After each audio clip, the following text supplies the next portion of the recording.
Friday, October 8th, 2021. I got this at the tail end of CBS this morning, which I've overlay parlayed a couple of times to point a couple of things out. That's the cast, or at least that's the people on set. That'll do it for us. Make sure to tune in to CBS Saturday morning. Before we go, we'll take a look at all that mattered this week. Take it easy. Where do you want to go? USA, the United States. Migrants. He says USA, and he goes, yes, yes. And he says, United States, and he says, yes. Are waiting here in Colombia for a chance to cross this bay. You want to change their lives too. So they're waiting in Colombia to make some boat trek because they want to change the USA's lives.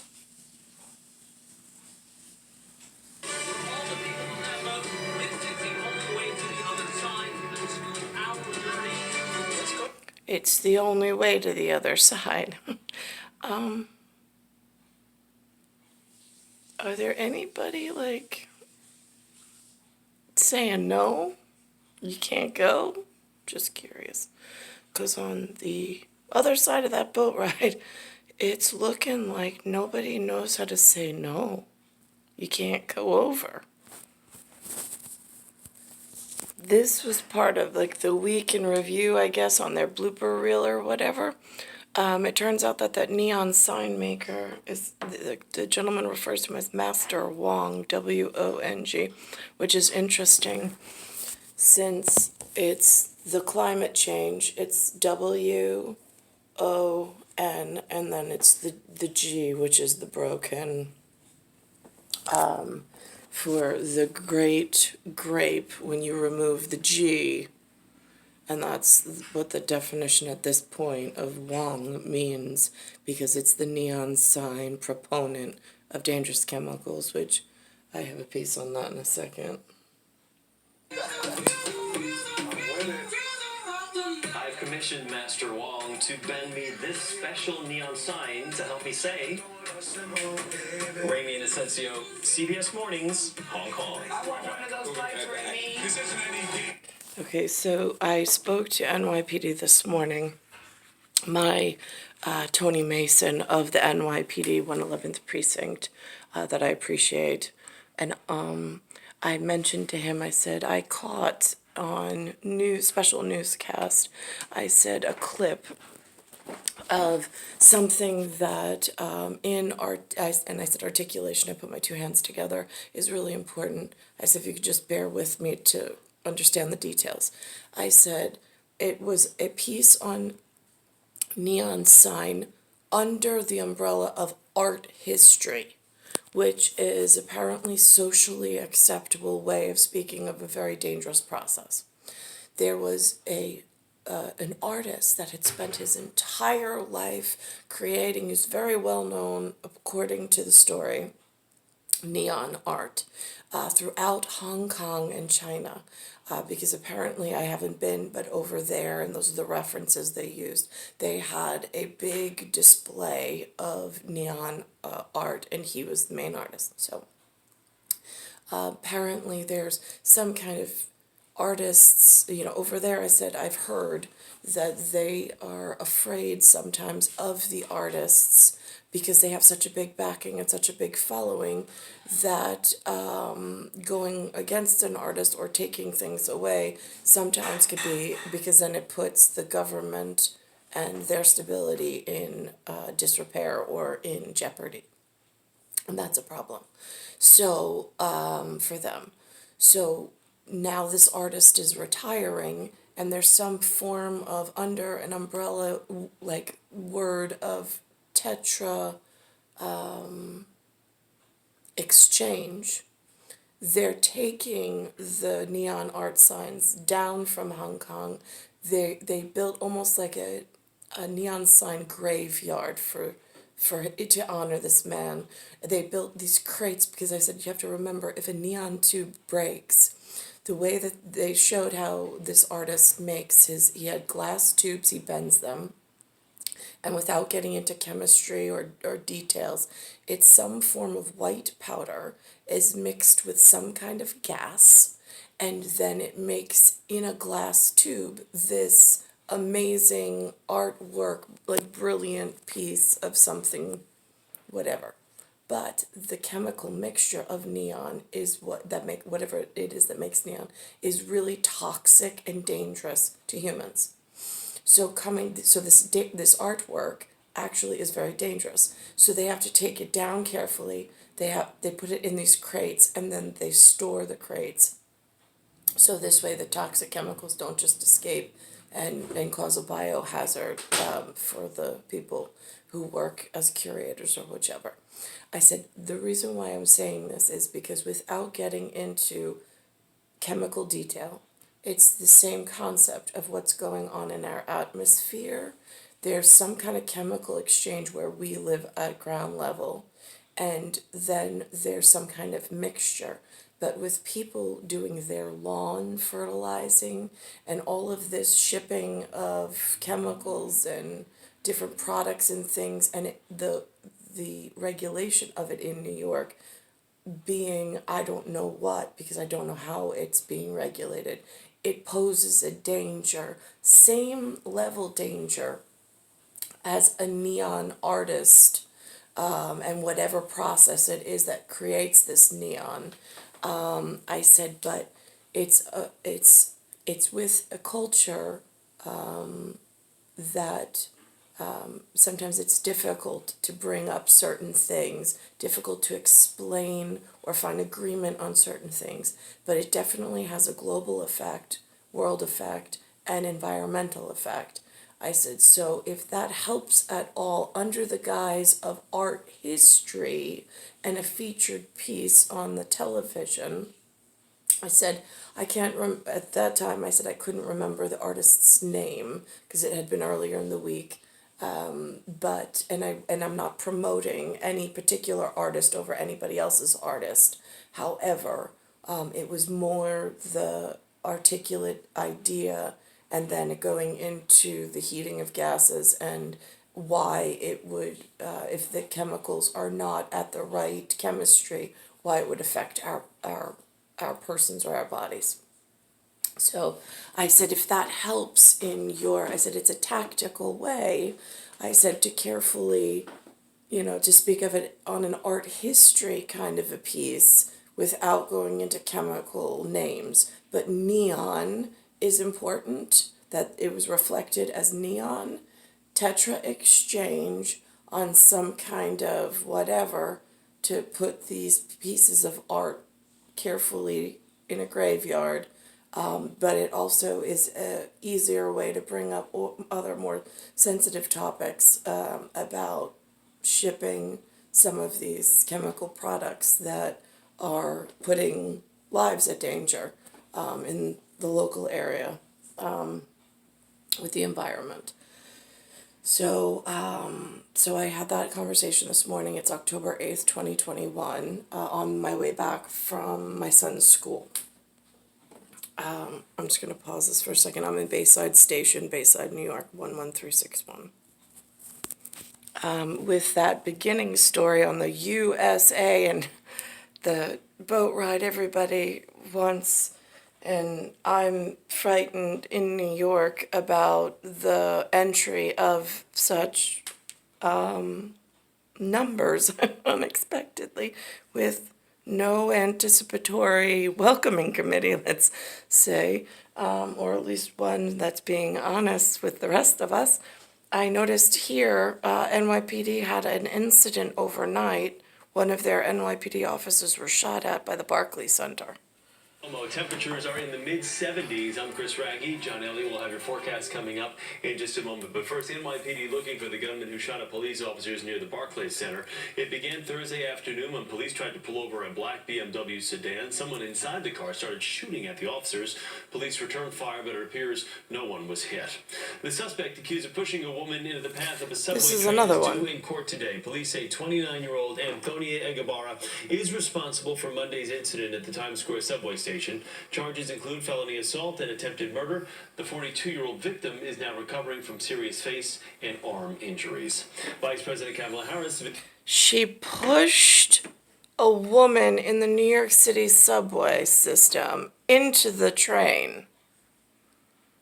I mean, these are not civilians. Like these, I mean, they are, but they're not civil. Because I don't know if you're civil, why would you push somebody into a train? That's really scary. Len? She's in the Visits bathroom. to New Jersey today. She'll talk about childcare at a roundtable discussion at Montclair State University. Later, she'll tour a vaccination site at Essex County College. Now, here's John with your forecast. Hey, Johnny. Vaccination sites. That's interesting because they don't normally ever show her on television. We get speeches on television from Joe Biden.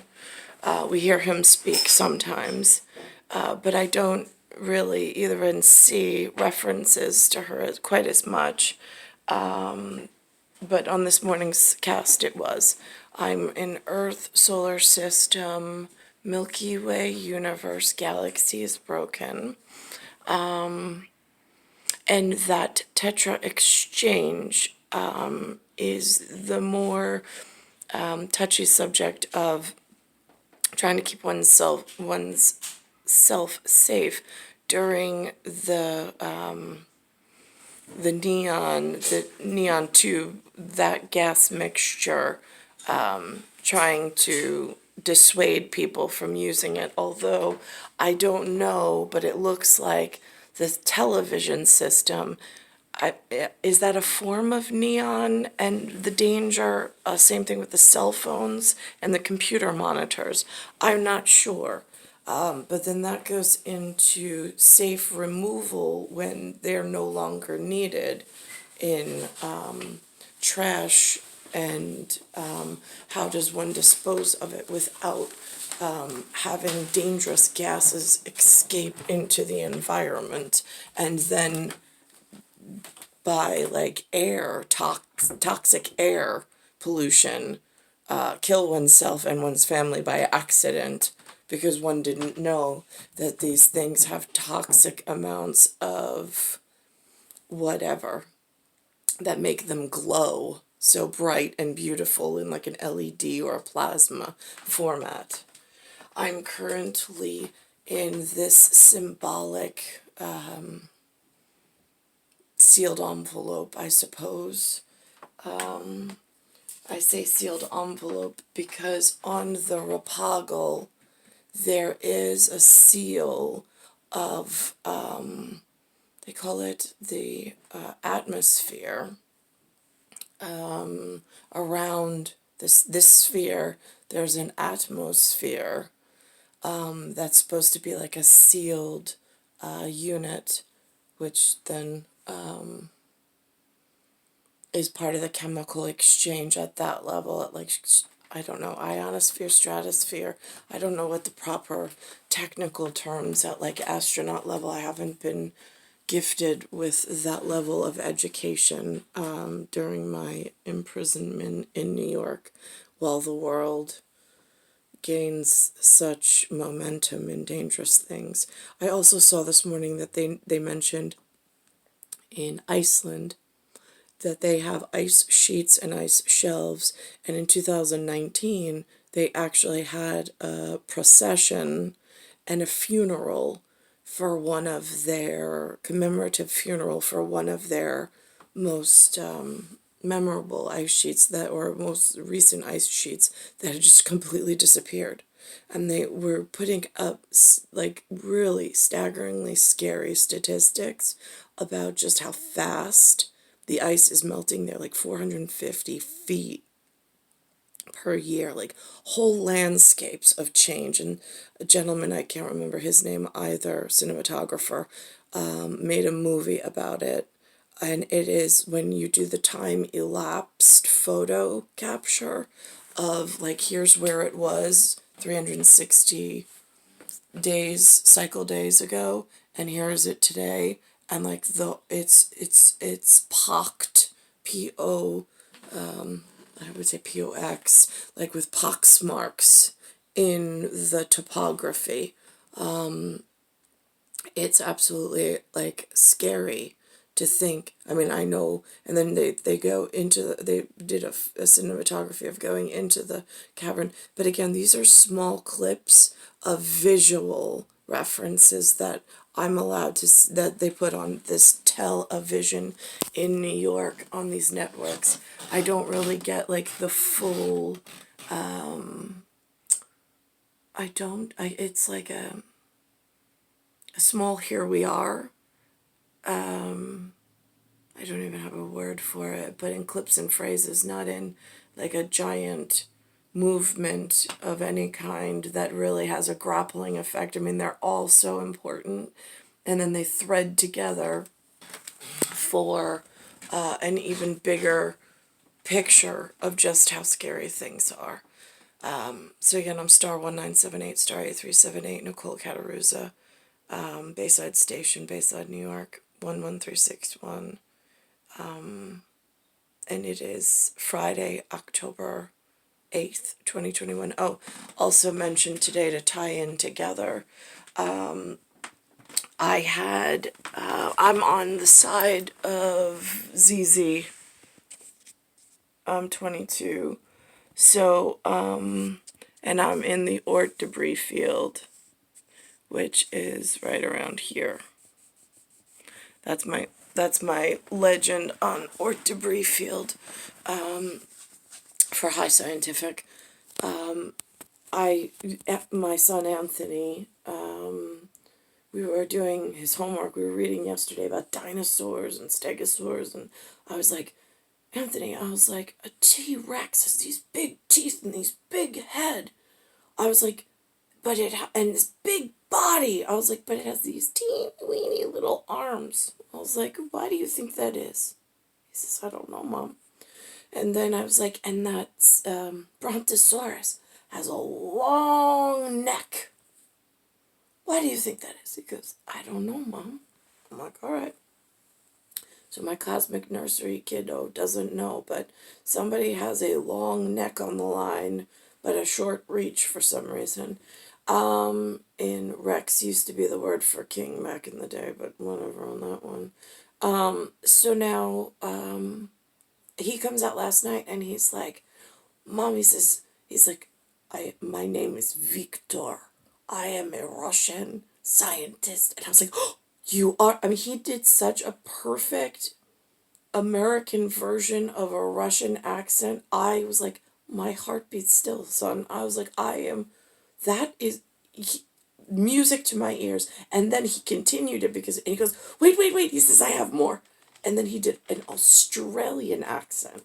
And I was like, wow. I was so, like, enamored by him. I was just like, he threw me for a loop, and I was just like, so proud of him. And I was encouraging it, and then he was doing it more. And it was so nice because he had this, like, hidden secret talent I didn't even know about. And then, like, he was like, and he named his character. He's like, I am Victor. I was like, I bet you are.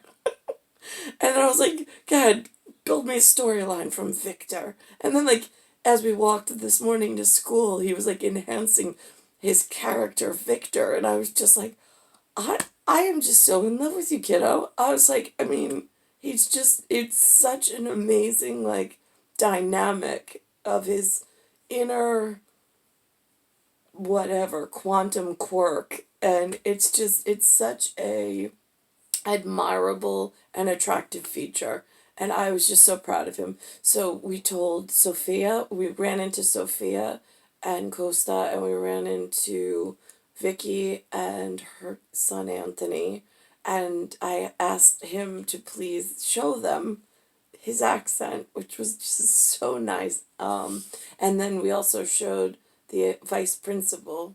I think he did, or no, I told them about what he was up to this morning, which was really nice. Actually, I think he did do the accent for them. So anyway, so he went off to school this morning. Again, it's Nicole Cataruza. It's star 1978, star 8378.